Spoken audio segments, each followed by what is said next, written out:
órán belül el fog indulni a szüreti bál itt Nagyréven. Én Kátainé Jónás Adikát kérdezem az előkészületekről elsősorban, hogy mennyit készültetek erre a szüreti bálra?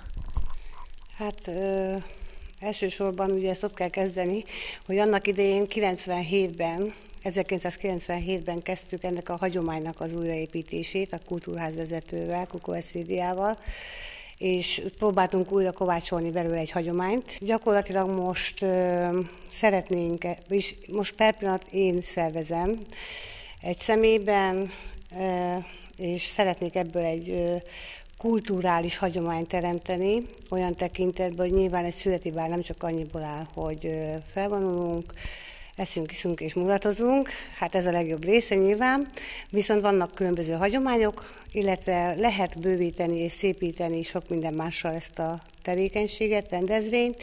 Itt gondolok elsősorban ilyen borlovagrend felvonulásra, fúvózenekar, egyéb dolgokkal megszínesíteni ezt az eseményt, illetve hát szeretnénk a kultúrájában is egy kicsit vizsgálódni, hogy konkrétan azért mégis ez a 1930-as, 20-as, 50-es években ez hogy is működött.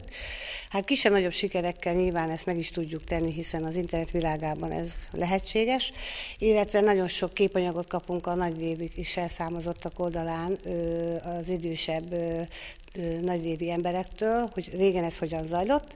Nyilván ebből próbálok majd ötletet meríteni, illetve próbálunk itt közösen, akikkel dolgozunk, és hát most is ugye nagyon sok olyan segítőm van, akik nagyon lelkesen mondanak ötleteket, segítenek ebben megvalósítani. Mi lesz a mai program ezen a szüreti felvonuláson? Hát itt most már perceken belül valószínűleg megérkeznek az első lovas fogatok. Honnan jönnek a fogatok? Hát a környékbeli településekről, Tiszaföldvár, Cibakháza, Tiszakürt, Bogaras, Szelevény, a környező kis településekről kapunk ilyenfajta segítséget ilyenkor.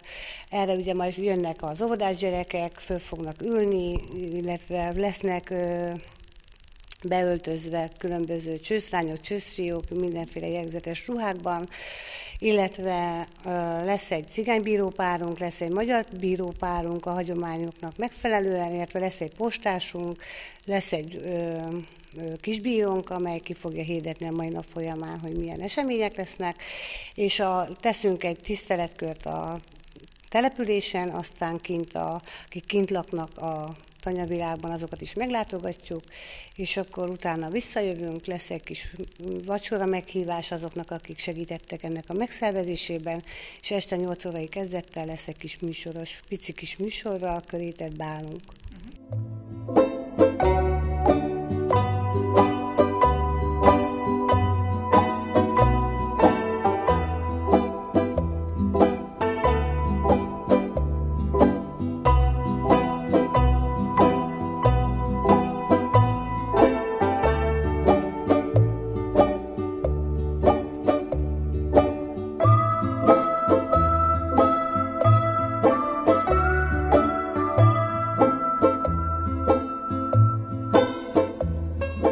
Nagyrév település polgármesterével beszélgetek, Burka Istvánnal, és az első kérdésem ez a hagyományőrzésre fog vonatkozni.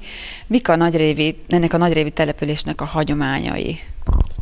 Legelőször is a szőlő hozzátartozik a hagyományos növényhöz, ami régen úgy volt, hogy a Holtiszapart, ami jelenleg Holtiszapart, az volt beültetve szőlővel, kint a öreg szőlői rész, a neve is elárulja, azon kívül a nagyrévieknek Tiszabögön volt szőlejük, és a komp kötötte össze őket a saját területükkel. Tehát ilyen módon volt hagyományos ez a dolog, de hozzátartozik a hagyományhoz az, hogy Nagyrév halászatból, vadászatból élt, és gyékényfonásból, egyéb ilyen kézműves dolgokból állítottak elő eszközöket, amiket utána a mindennapi életben használtak is. Most a szüreti napokkal kapcsolatosan találkozunk, a szüreti bál, a szüreti felvonulás van jelenleg. Mióta van a településen, mióta rendeznek szüreti felvonulásokat? Nagyon régóta rendeznek szüreti felvonulásokat, viszont most a rendszerváltás után volt időszak, amikor nem tartottak szüreti bálat. de újból visszatért ez a hagyomány, hát ez a termékenységnek az ő a megünneplése, hogy jó termés lett, jó bort tudnak előállítani a gazdák.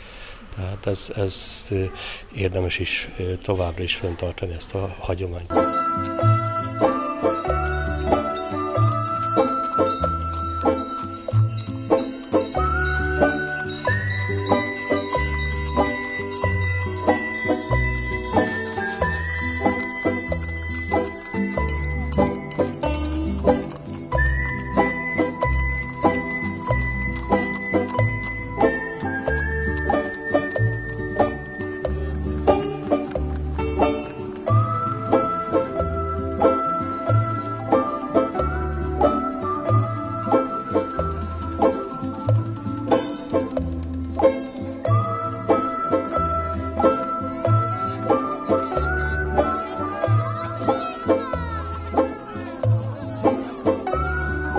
Itt ülök a Szüreti Bálon, a magyar bírónő, cigánybírónő között. Első kérdésem az, hogy hogyan lettetek bíróné? Hát már tavaly is ugye minket kértek fel, és idén is ránk került a sor. Tehát mi a dolga a bírónak és a bírónőnek? Hát jó kedvet teremteni, felülünk a kocsira, körbe járjuk a falut, köszöngetünk, szórakozgatunk. Hát ebben jár ez a szüreti felvonulás, bál. Tehát a szüreti bálkor, a szüreti felvonuláskor mik a hagyományok, mik a magyar hagyományok, tudjátok? Hát az, hogy megyünk lovaskocsival körbe a faluba, akár az Elágig is kimegyünk, és megállunk mindenhol, majdnem minden háznál, osztunk kenyeret, kalácsot, bort vagy pálinkát, és így szoktunk csinálni. Hát utána esti bál szokott lenni, ugye szokott lenni ilyen játék, csak most nem tudom, hogy most idén lesz-e, hogy vannak szőlők felakasztva, és ugye azt el kell lopniuk, és a magyar bírónak, illetve annak kell őrködnie, hogy nehogy eltűnjön egy szőlőfürt sem. Hát úgy nagyjából ennyi. Voltál már egyébként ebben a... Nem, itt még nem. Én máshol voltam egyszer, még kisebb voltam, és úgy tudom ezeket. Jó, ez a szerep, szereted? Hát jó, még most vagyok elsőnek igazából, de jó, örülök neki, hogy felkértek. Nagyréven a Szüreti Bál keretében Bakó Diánával beszélgetek. Hogyan kerültél Nagyrévre, erre a bálra, vagy erre a rendezvényre egyáltalán? Először is szeretném megköszönni a lehetőséget Kátainen Jónás Erikának, hogy lehetőséget kaptam, hogy díszvendégként részt vegyek a Szüreti Bálon. Görögországi eredményelmet láthatták, és azáltal kerültem én ide. És mi lesz a mai szereped? Díszvendégként képviselem a Szüreti Bált, és szeretnék ösztönözni egy-két lányt arra, hogyha érzik magukban a lehetőséget, vagy tehetséget, vagy elhivatást, akkor próbálják meg ők is a szépségi part.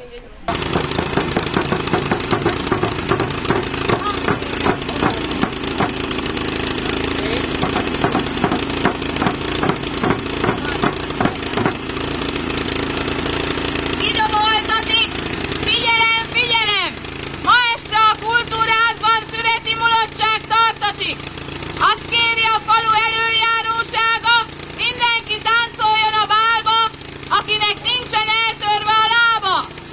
Prímás húzza a jó talpalávalókat, ihatják majd a jóféle itókákat. Gyűjjünk hát össze, ne legyünk ma széjjel, mulassunk